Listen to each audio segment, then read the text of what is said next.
సర్వ పొగడ్తలు అల్లా సుబ్హాన్ తాలాకి, దైవ ప్రవక్త ముహమ్మద్ సల్లా సలం గారి మీద దరుద్ షరీఫ్. రంజాన్ నెల యొక్క ప్రాముఖ్యత.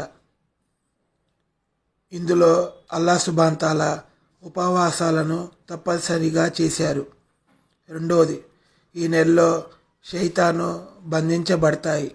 3, ఇందులో శుభమైన రాత్రి ఉంది, దాన్ని లైలతుల్ ఖదర్ అంటారు. 4, ఒక రాత్రి చేసిన ఆరాధన 1000 నెలల కన్నా గొప్పదైనది.